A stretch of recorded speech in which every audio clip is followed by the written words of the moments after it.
நான் சதீஷ்குமார், கம்பம் நகரத்தினுடைய செயலாளர். கடந்த கட்சி ஆரம்பிச்ச காலத்துல இருந்து நம்ம தளபதியை முதலமைச்சர் ஆக்குற ஒரு கனவோட நாங்க இங்க ஒரு நல்ல ஒரு கேண்டிடேட், தளபதி எப்படி தமிழ்நாட்டுக்கும் அதே மாதிரி கம்ப சட்டமன்ற தொகுதிக்கு ஒரு நல்ல கேண்டிடேட்டை நாங்க ஏற்பாடு பண்ணி இந்த 2 வருஷ காலமா நாங்க வேலை பார்த்துட்டு இருந்தோம். முந்தா நாள் வரைக்கும் இவர் தான் கேண்டிடேட் விஷயத்தான் நாங்க நம்பிக்கிட்டு இருந்தோம். ஆனா அதுக்கு அடுத்து வந்த மாறுதல் இல்ல, மாவட்ட செயலாளர், இந்த தேனி தெற்கு மாவட்டத்தினுடைய செயலாளர் லெப்ட் பாண்டி, இது வேற ஒரு கட்சி உள்ள வருது இல்ல வேற ஒரு வேட்பாளர் உள்ள வர்ற எந்த தகவலுமே சொல்லல. இது வரைக்கும் எந்த தகவலுமே சொல்லல.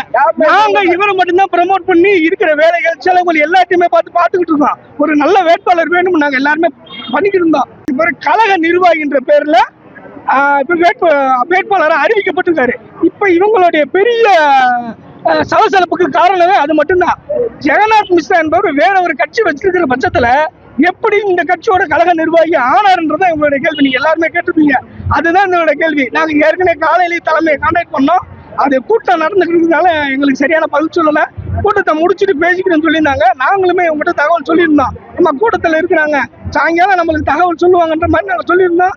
அதுக்குள்ள இவங்க அவங்களுடைய ஆதங்கத்தை வெளிப்படுத்துற விதமா இங்க வந்து நின்றுட்டாங்க. இது நாங்க தலைமையில பேசி கண்டிப்பா ஒரு சமாதானமும் முடிவு எடுத்து நாங்க எங்களுடைய தொண்டர்களுக்கு சொல்லுவோம். வணக்கம், நான் கம்பம் நகர தலைமையிலிருந்து வடக்கு நகர துணை செயலாளர் பிரபாவதி பேசுறேன். நாங்க கிட்டத்தட்ட 3 வருஷமா கம்பம் நகரத்துக்காக உழைச்சிருக்கோம். உறுப்பினர் அடிப்படையிலிருந்து இப்ப வரைக்கும் நாங்க உழைச்சிட்டு இருக்கோம். எங்களுக்கான வேட்பாளர், சட்டமன்ற வேட்பாளர் சுபாஷ் சந்தர் மட்டும்தான் இதுவரைக்கும் நாங்க முடிவு பண்ணி வேலை செஞ்சுட்டு வந்தோம். ஆனா நேற்று வந்த வேட்பாளரை புது வேட்பாளர் அறிமுகம் செஞ்சுட்டாங்க. இதன் காரணமா முற்றுகையிட்டு நாங்க கம்பம் நகர தலைமைய பார்க்க வந்திருக்கோம். எங்க கம்பம் நகர தலைமை எங்கள் தலைவர் தங்கமாயன் அவர்களும், தெற்கு நகர செயலாளர் சதீஷ் அவர்களும், வடக்கு நகர செயலாளர் சண்முகராஜா அவர்களும் இங்கு வர வேண்டும். எங்கள் கோரிக்கையை நிறைவேற்ற வேண்டும்.